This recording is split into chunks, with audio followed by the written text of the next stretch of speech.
अब देखो क्या है आपकी, हम लोग को न्यूटन रैप्सन का क्वेश्चन करना है। सेम तरीका है, यहाँ पे एक इक्वेशन दी है, उसका रियल रूट निकालना है अप टू 4 डेसिमल प्लेसेस तक। ठीक है, इसमें क्या करेंगे, फिर वही सेम चीज़ है, शुरू में लेट कर लेंगे F X equal to given equation जो भी दी है, यहाँ पे दी है x cube minus 3x plus 1। ठीक, अब इसमें क्या करना है, एक एक करके वैल्यू चेक करनी है नंबर पुट करके। सबसे पहले ज़ीरो रखते हैं, तो ज़ीरो का क्या हो गया, ये ज़ीरो हो गया, ये ज़ीरो हो गया, प्लस 1, तो ये वैल्यू आ गई 1। 1 क्या होता है, ज़ीरो से ग्रेटर होता है। अब हम लोग को दूसरी वैल्यू चेक करनी है, 1 पे चेक करते हैं, 1 माइनस 3 प्लस 1, तो ये क्या आएगा, ये -1 आ गया। तो -1 क्या हो गया, ज़ीरो से छोटा। तो अब हम लोग को क्या मिल गया कि हम लोग की जो वैल्यू होगी, एक -1 है एक +1 है, मतलब कि पॉजिटिव नेगेटिव मिल चुका है। तो अब जो हम लोग को जो मेन वैल्यू ज़ीरो के करीब होगी वो इन दोनों के बीच में लाई करेगी। तो अब हम लोग को क्या पुट करना पड़ेगा, 0.5 पुट करेंगे। अब देखो इसको कैलकुलेटर में कर लेते हैं। अल्फ़ा दबा के x ले लिया, अल्फ़ा शिफ्ट दबा के इसका क्यूब ले लिया, -3x प्लस 1। इक्वेशन लिख ली, कैल पे चेक किया, 0.5 पे चेक करना। 0.5 पे इसकी वैल्यू आ रही है -0.375। ये क्या होता है, ये ज़ीरो से छोटा होता है। अब क्या करना पड़ेगा, अब देखो यहाँ पे क्या है, इस क्वेश्चन में जो अंतर है यहाँ पे आया है क्योंकि हम लोग को पॉजिटिव वैल्यू पहले मिली थी, नेगेटिव वैल्यू बाद में। ठीक, तो हम लोग जब 0.5 में थे, बाकी क्वेश्चन में क्या करते थे, अगला 0.6 पे चेक करते थे, फिर 0.7 पे। अब इसमें हम लोग को पॉजिटिव से नेगेटिव साइड जा रहा है ना, तो हम लोग को इसको उल्टा चेक करना पड़ेगा। तो मतलब क्या अगला हम लोग रखेंगे 0.4 रखें, क्योंकि अगर हम लोग 0.6 लेंगे तब तो वो और निगेटिव होती चली जाएगी, लेकिन हम लोग को पॉजिटिव तक जाना है तो उसके लिए हम लोग को वैल्यू घटानी पड़ेगी। तो 0.4 पे चेक करना है, मतलब दोबारा कैल बटन 0.4 इक्वल किया, वैल्यू आई 0.136, ज़ीरो से छोटी है अभी भी। फिर कैल दबाया 0.3 पे, पॉजिटिव है, 0.3 पे पॉजिटिव है, मतलब कि यही हम लोग की वैल्यू हो गई 0.3। कितनी आई है, 0.127, ज़ीरो से ग्रेटर हो गई। तो हम लोग को जो वैल्यू मिल गई वो ये मिल गई, जो पहली पॉजिटिव। तो न्यूटन रैप्सन में क्या होता है, जिस वैल्यू को रख के हम लोग निकालते हैं इसको, वो होती है x0, मतलब कि 0.3 हो गया x0। इसका x0 क्या हो गया, fx0 इसका जो रहेगा वो रहेगा 0.127। और इसमें जो एक एक्स्ट्रा चीज़ हम लोग को करनी पड़ती है वो क्या रहती है, हम लोग को इस जो गिवन इक्वेशन रहेगी उसका फर्स्ट डेरिवेटिव निकालना रहता है, फिर उसमें इस वैल्यू को पुट करके चेक करना रहता है। तो इस वैल्यू का फर्स्ट डेरिवेटिव क्या होगा, x cube minus 3x plus 1।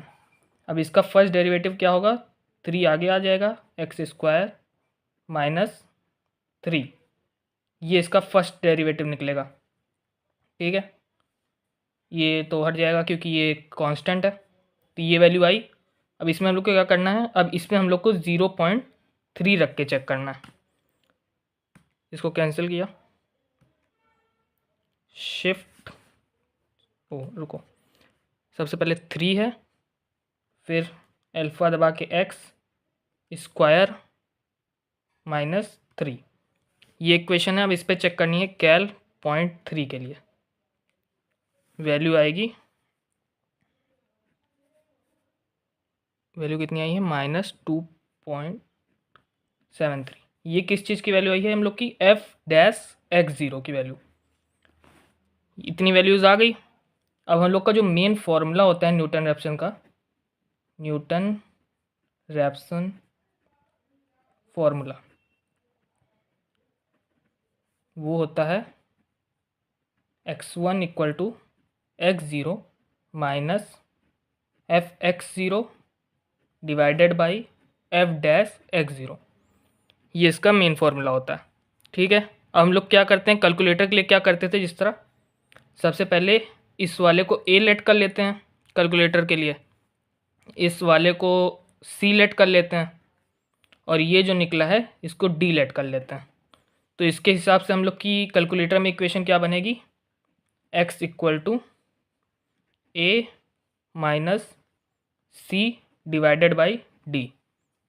तो अब कैलकुलेटर में हम लोग को क्या चीज़ नोट करनी है, अब देखो यहाँ पर कैलकुलेटर में सबसे पहले हम लोग को यही चीज़ जो मैंने यहाँ लिखी अभी, इसको कैलकुलेटर के फॉर्म में नोट करनी पड़ेगी ऐसे, x इक्वल टू का साइन a माइनस ब्रैकेट में c डिवाइडेड बाई डी, उसके बाद कोलन का सिंबल, फिर c इक्वल टू जो गिवन इक्वेशन रहेगी, मतलब कि इस इक्वेशन को हम लोग को ब्रैकेट में लिख लेना है, फिर कोलन, फिर d, फिर यहाँ पे डेरिवेटिव वाली इक्वेशन, मतलब कि जो ये इक्वेशन आई है हम लोग को इस इक्वेशन को उसमें नोट कर देना है ब्रैकेट में।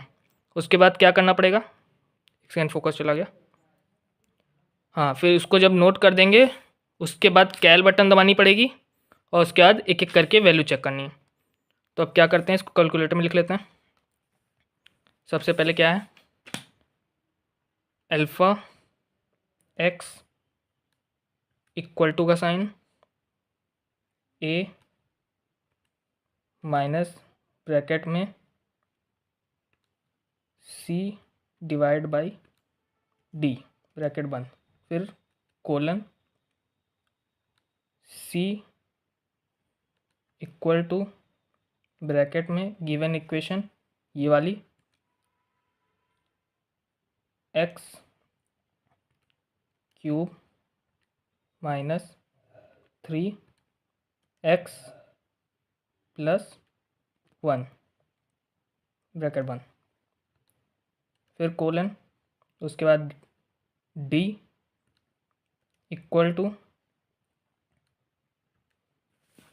कौन सी इक्वेशन आई थी हम लोग की डेरिवेट करने के बाद, ये मतलब कि ब्रैकेट में लिखेंगे 3x का स्क्वायर माइनस 3 ब्रैकेट बंद। अब कैल पे चेक करना है ए की वैल्यू क्या है, ए की वैल्यू मेरे को पता है 0.3 आई है, 0.3 इक्वल टू किया, फिर सी की वैल्यू क्या आई है 0.127, फिर इक्वल टू किया, फिर डी की वैल्यू क्या आई है -2.73, फिर इक्वल टू किया। अब x की वैल्यू आ गई सबसे पहले, अब इसको नोट कर लेना है, फर्स्ट अप्रॉक्सीमेशन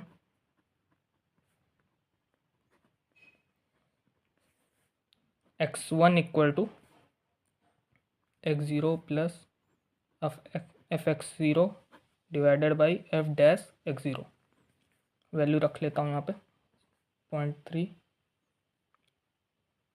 एक से नहीं माइनस सिंबल था, माइनस कितनी वैल्यू आई थी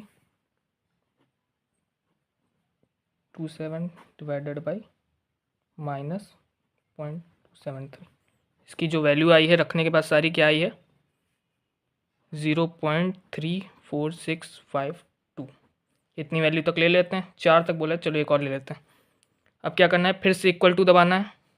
अब ये जो c आया है ये c क्या है, अब ये जो वैल्यू लिख ली हम लोग की fx1, अब इसको दोबारा जब हम लोग x इस इक्वेशन में रखेंगे तो जो वैल्यू आएगी वो यहाँ पे c के रूप में लिखी है, मतलब कि यहाँ fx1 जो आएगा वो ये आएगा, इसके ऊपर भी देखो यहाँ माइनस में रखा है पावर, तो मतलब 0.002048 ये आएगा, फिर इक्वल टू दबाए। अब ये जो आ रही है ये क्या आ रही है, ये डेरिवेटिव वाली इक्वेशन में रखने पे इस वैल्यू को जो आंसर आएगा वो ये आएगा, तो यहाँ पे लिख देंगे F dash x1 equal to -2.63977, इतनी आ गई। अब क्या करना है, इक्वल टू करना है, ए की जो नई वैल्यू आई है मतलब ये वैल्यू, अब इसको लिखना है 0.346520, ठीक है, फिर इक्वल टू किया, सी की जो नई वैल्यू आई है वो यही वाली है, इसने शो कर दी, तो फिर से इक्वल टू कर दिया, डी की वैल्यू जो यही आई थी वही है, फिर से इक्वल टू कर दिया। अब x2 की वैल्यू मतलब कि सेकेंड अप्रॉक्सीमेशन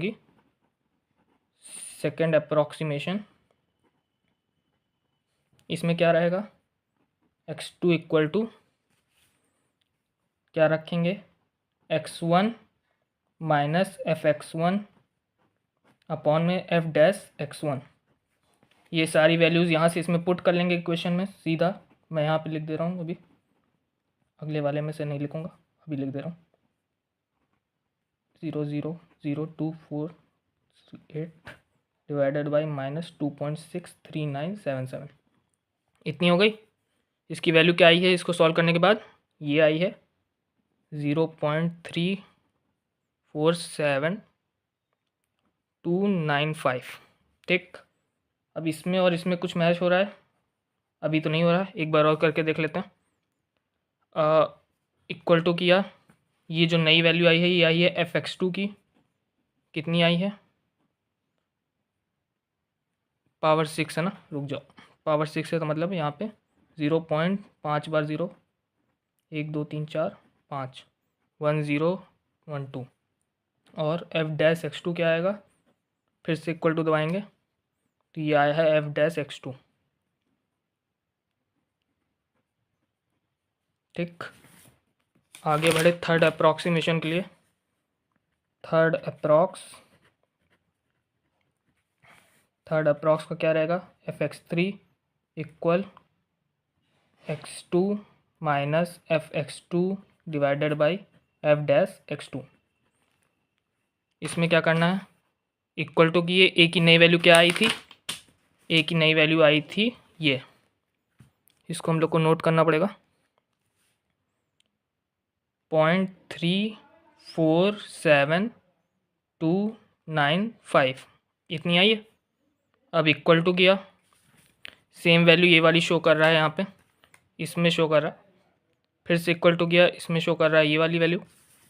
और फिर जब एक और बार इक्वल टू करेंगे तो x3 की वैल्यू मिल गई हम लोग को। x3 की वैल्यू क्या मिली?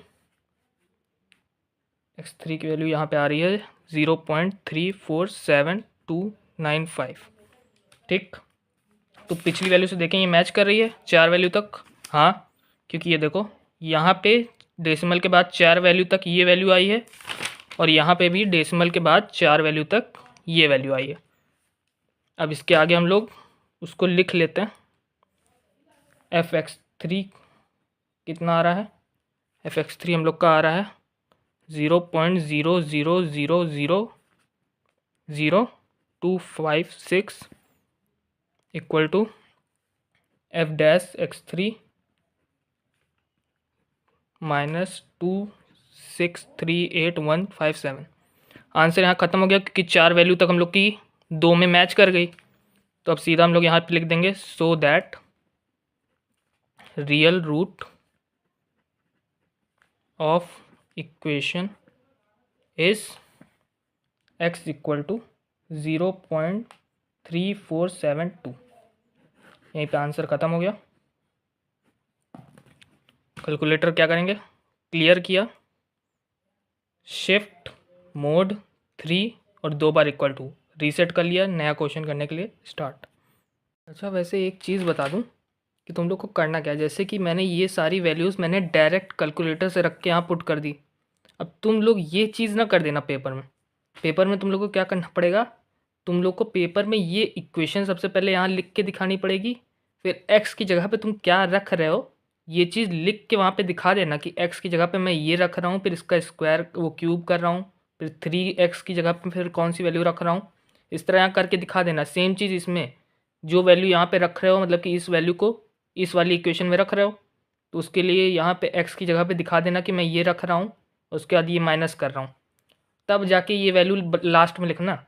डायरेक्ट इस तरह लिखोगे तो नंबर काट लेगा, क्योंकि इस तरह हम लोग के साथ हुआ तो हमको पता है। तो ये चीज़ ना करना, शो कर देना, 2-3 मिनट ज़्यादा लग जाएगा लेकिन कर लेना। ऐसे डायरेक्ट वैल्यू रख दोगे तो फिर आधा नंबर तुम्हारा गया।